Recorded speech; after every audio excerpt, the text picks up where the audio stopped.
یہ تو کیا کہتے ہیں، کیا تاثرات ہیں؟ حج پہ جانے کی خوشی، اس سے بڑی تو خوشی کوئی ہو نہیں سکتی. آپ کے پاس جو فرائض ہیں بطور مسلمان، ان میں ایک فرض یہ ہے. اور جب بھی کبھی میں کسی مشکل میں آتا تھا زندگی میں، تو میں یہ کہتا تھا یا اللہ یہ ایک فرض رہ گیا حج کا، تو اس کی مہلت ملنی چاہیے یا اللہ.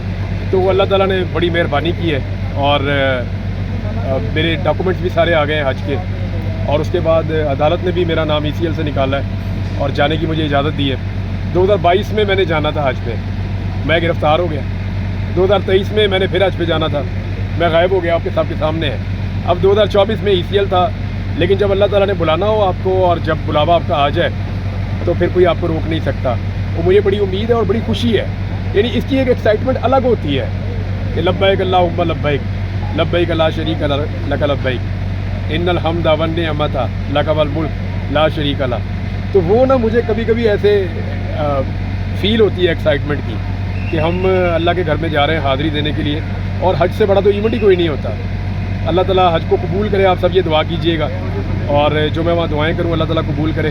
میں آپ سب کو یاد رکھوں گا دعاؤں میں، اور آپ سارے مجھے یاد رکھیے گا. اللہ کے گھر کی زیارت انسان کرتا ہے تو پہلی جو دعا کی وہ قبولیت کا درجہ رکھتی ہے. کیا آپ کی پہلی دعا ہوگی؟ میں نے پہلے اللہ کا گھر دیکھا، میں نے پہلے اللہ کا گھر دیکھا ہے. اور جس دن میں بڑی دعائیں میں سوچ کر گیا تھا، میں بڑی دعائیں سوچ کر گیا تھا. جب میں پہلی دفعہ خانہ کعبہ دیکھنے گیا تھا نا، تو میں بڑی دعائیں سوچ کر گیا تھا. میرے ایک عزیز ہیں، انہوں نے میرا ہاتھ پکڑا، انہوں نے کہا آپ ذرا 1 منٹ آنکھیں بند کریں.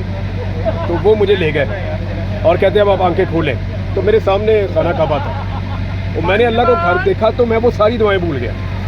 تو میں صرف اللہ سے رحم مانگ رہا تھا اس وقت، اللہ سے رحم مانگ رہا تھا، اللہ سے اللہ کا رحم مانگ رہا تھا. بس اللہ رحم کر دے تو وہ کافی ہے، وہ رحم والا معاملہ کر دے ہم ساروں کے اوپر. وہ اس جگہ پہ، اس مقام پہ جا کر آپ جتنا مرضی سوچیں، اس کے روب میں، اللہ کے جلال میں، اور اس جگہ کی جو ایک اس کا کرشمہ ہے، وہ آپ سارا کچھ ہی بھول جاتے ہیں. وہ پھر صرف آپ کے دل سے اللہ سے رحم، میرے دل سے تو یہ نکلا کہ یا اللہ میرے پہ رحم کر. پھر میں نے بڑی دعائیں مانگی بعد میں، لیکن سب سے پہلے اللہ سے رحم ہی مانگا تھا. اچھا عمران بھائی، پاکستان کے حالات جو ہیں وہ اتنے پریشان کن ہیں ہر حوالے سے، اور آپ پر ایک کیفیت بھی بیتی ہے پچھلے 2-2.5 سال سے. اب جب آپ اللہ کے نبی کے حضور جائیں گے تو وہاں کچھ خاص دعائیں جا کر کریں گے یا کچھ شکایتیں جا کے کریں گے؟ شکایت نہیں کروں گا، میری جرت نہیں ہے اتنی. یعنی میں بڑا ڈرپوک آدمی ہوں اس معاملے میں. تو میں تو صرف دعا ہی کروں گا ہدایت کے لیے بھی اور بہتری کے لیے. شکایت نہیں کروں گا. جس سے شکایت ہوگی یہاں آ کے کروں گا انشاءاللہ، سامنے کھڑا ہو کے کروں گا.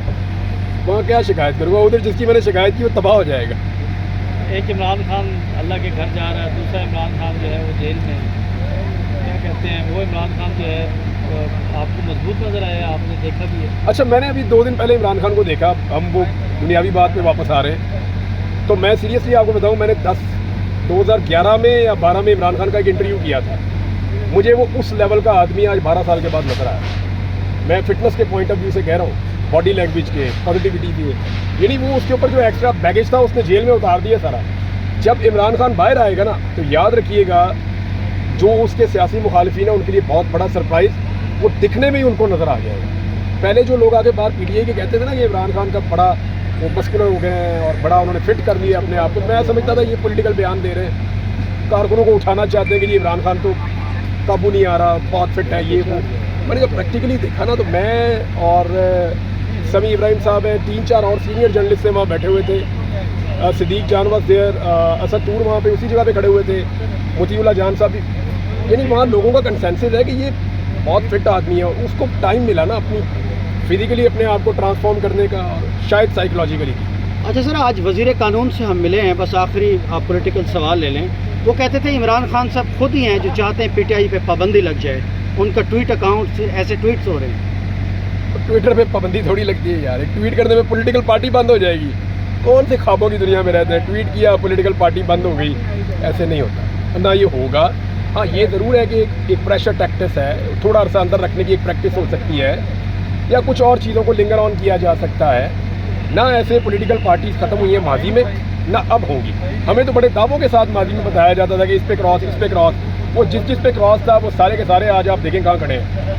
وہ آج چیرنگ کراس کے سامنے والی بلڈنگ میں جس کے اوپر کراس تھا. وزیر خارجہ یہ کہہ رہے ہیں کہ عمران خان خاموشی اختیار کریں تو کچھ بہتر ہو سکتا ہے. اچھا، میں ویسے ایک چیز نوٹ کر رہا ہوں کہ وزیر خارجہ ہو وہ جب بات کریں گے 9 مئی، وزیر داخلہ ہوں، آپ کے وزیر دفاع ہوں، آپ کے وزیر اعظم ہوں، آپ کے وزیر اعلیٰ ہوں، سب لوگ 9 مئی کے پیچھے کیوں چھپ رہے ہیں؟ آپ نے کبھی سوچا؟ اپنی کارکردگی کیوں نہیں بتا رہے؟ انہوں نے دیکھیں، اس سے پہلے کہ شاکر اعوان یا ابو بکر یہ سوال کریں کہ جو 300 یونٹ تک آپ نے کہا تھا بجلی فری دینی ہے، وہ کہاں پہ ہے، وہ اس سے پہلے آپ کو 9 مئی کی مار ماریں گے. اور جیسے ہی آپ پوچھیں گے کہ جناب آپ نے پبلک کو یہ والا ریلیف دینے کا وعدہ کیا تھا، وہ ریلیف کہاں پہ ہے، تو وہ آپ پہ 9 مئی کی مار ماریں گے. اور جیسے ہی آپ کوئی اور سوال کریں گے وہ آپ کو دیوار کے ساتھ لگا دیں گے. آپ تو غدار ہیں، آپ تو باغی ہیں، آپ تو 9 مئی کی بات ہی نہیں کر رہے. تو ایکچولی انہوں نے 9 مئی کا شیلٹر لے لیا ہے.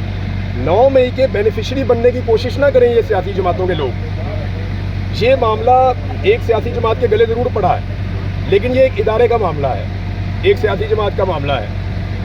قانون کے اس وقت کٹہرے میں ہے سارے، قانون کو فیصلہ کرنے دیں، لیکن اس سارے کو ایک شیلٹر بنا رہے ہیں، ایک شیلڈ کی طرح استعمال کر رہے ہیں. اسی لیے ابھی تک 9 مئی کے جو اصل مجرم ہیں نا، ان کے خلاف کارروائی نہیں ہو سکی کہ بہت سارے جعلی کیس انہوں نے بنا دیے انفارچونیٹلی. اور یہ جو بات ہے یہ بالکل ٹھیک ہے کہ جو لوگ ذمہ دار ہیں 9 مئی کے لیے، ان کے خلاف کارروائی ہونی چاہیے، ضرور ہونی چاہیے. لیکن انہوں نے اس کو سیاسی مقصد کے لیے اتنا زیادہ استعمال کر لیا کہ جو اصل مجرمان تھے ان کو بھی فائدہ پہنچ رہا ہے. Sir one word for Pakistan before going to road to Makkah. ایک ہی لفظ ہے ہمیشہ سے، پاکستان زندہ باد. Thank you.